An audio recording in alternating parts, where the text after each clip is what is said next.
You can read every book on investing, memorize every budget template out there, and still find yourself completely blindsided. Blindsided by a shift in the economy, a digital scam, or just the relentless rise in the cost of living. Financial knowledge, it turns out, is necessary, but it's just not enough for real stability. And that tension right there, that's the gap between knowing and doing. And it's the central challenge we're really digging into today. Right. Our sources detail the roadmap for Malaysia's next big push in financial education, the National Strategy for Financial Literacy 2026-2030, or NS 2.0. And our mission for this deep dive is to figure out how a national strategy like this adapts. Exactly. Especially when its citizens are getting, demonstrably smarter about money, but are still struggling to build safety nets.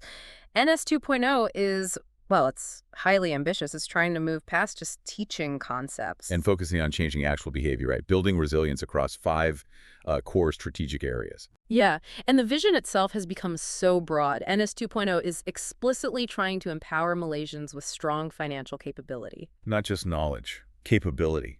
It's aiming for a future that isn't just, solvent, but secure, inclusive, and sustainable. That's a huge shift. It's an acknowledgement that personal finance today means managing social and even environmental risks. It is. Okay, so let's unpack this. Where did they start? The first strategy, NS 1.0, ran from 2019 to 2023, and it clearly laid some crucial groundwork. It did. It established a sense of shared accountability, and the initial metrics are genuinely impressive. They show a clear return on that investment in education. Okay, so what are the numbers telling us? Well, if you look at their national index, the MYFLIC, it increased from 57.1 back in 2018 up to 59.1 in 2024. So a measurable national uptick. A bump, but a positive one. And globally, they really knocked it out of the park, didn't they? Oh, they saw dramatic improvement there. Malaysia significantly boosted its position in the OECD's financial literacy score. How big a jump are we talking about? Well, in 2016, they were in the lowest quartile, the bottom. By 2023, they'd pushed all the way up to the second highest quartile. Wow. It's definitive proof that NS 1.0 successfully delivered that foundational knowledge. So on paper, we have a population that is far more financially informed than it was a decade ago. Yes. But, and there's always a but, here is the central paradox NS 2.0 has to solve. This dreaded knowledge behavior gap.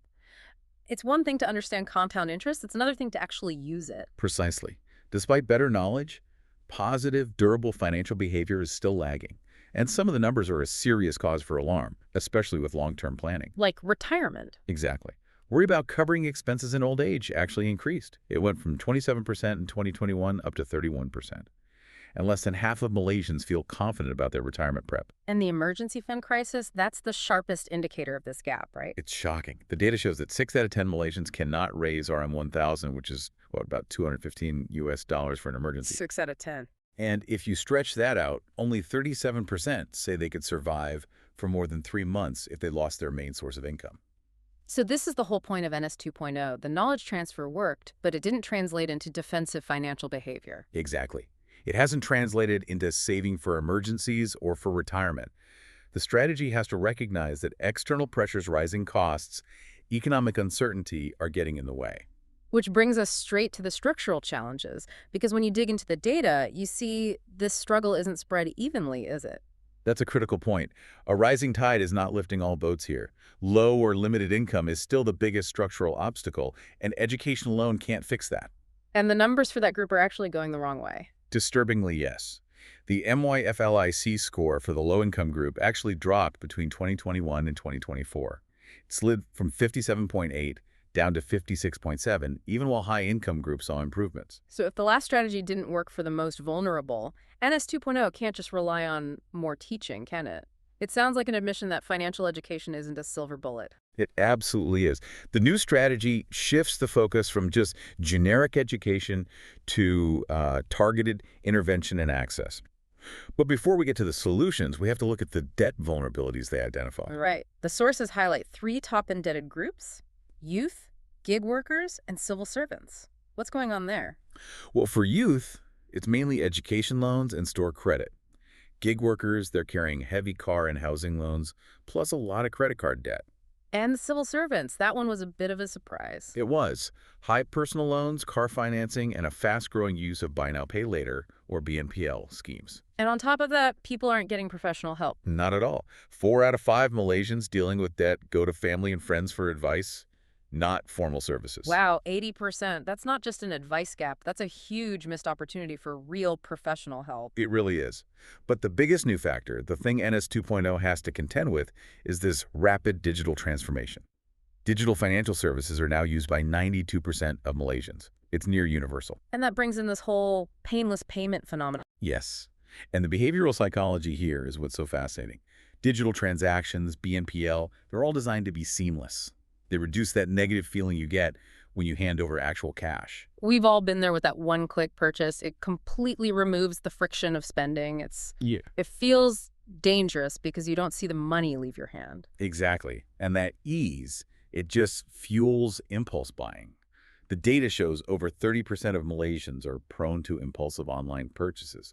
Over 20% even see it as shopping therapy. And with all that digital convenience comes massive security risks. So usage is high, but digital financial literacy, or DFL, is low. Alarmingly low. We're talking basic security mistakes.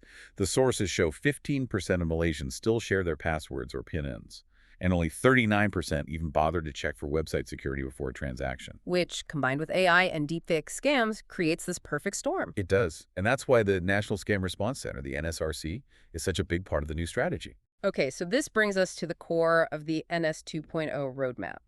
The 5 strategic priorities for 2026 to 2030.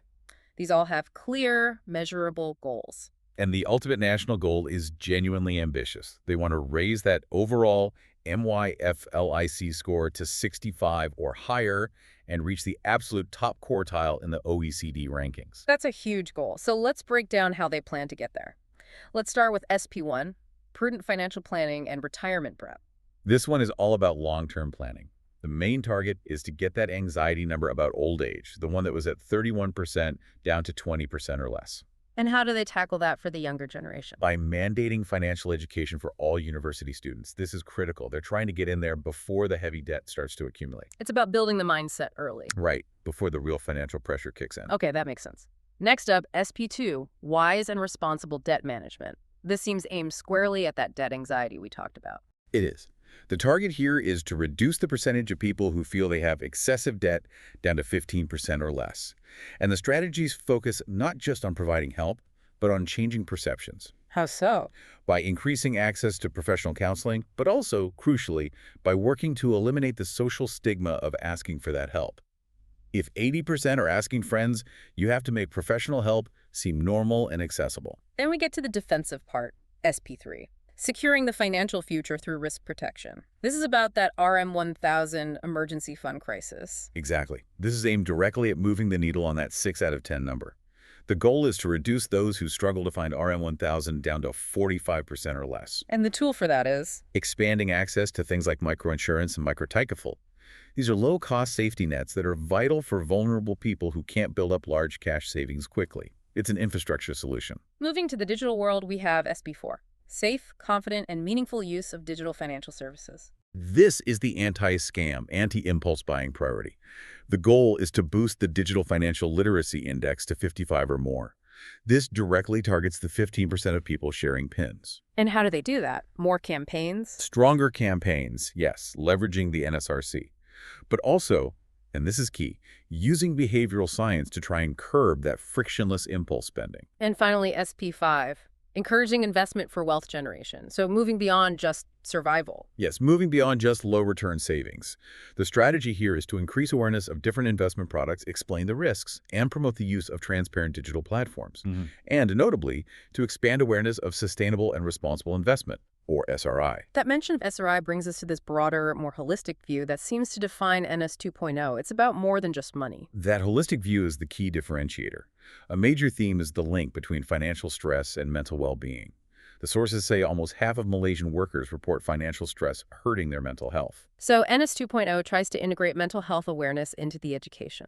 It does. It frames financial stability as a critical part of overall wellness. And they're also linking financial decisions to climate awareness, which feels like a very modern approach for a national strategy. It really is. It acknowledges that our spending and investing has an environmental impact.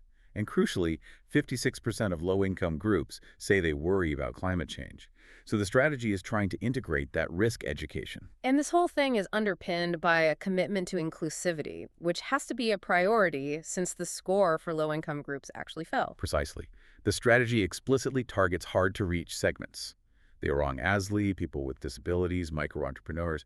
It emphasizes customized content, not generic brochures. And delivering just-in-time guidance, what does that mean? It means giving people financial education right before a major life decision, like when they're about to take out a mortgage or a big personal loan. And none of this works in a vacuum. It all relies on collaboration. That public-private synergy is identified as a critical driver. It pools resources and ensures the education reaches people where they are through employers, community centers, and mobile platforms. This has been a fascinating look into a national effort to not just boost knowledge, but to actively change behavior. The transition from NS 1.0 to NS 2.0 is so clear. It's all about resilience in a very uncertain digital world. Absolutely. The goal is financial capability, confidence, and control. Right, not just knowledge. And we can bring it back to one last fact that really inspired this whole new strategy. A 2023 study on students found something incredible. Even though a massive 77% achieved high financial knowledge, Okay. only 17.6% actually demonstrated strong financial behavior. Wow. That is a massive chasm between theory and practice. It is. So if students know all the rules but just don't apply them, the provocative question for you to consider is this. What institutional or community structures need to be put in place beyond the classroom, beyond the policy mandate, to ensure that all this knowledge actually translates into positive habits that can last a lifetime?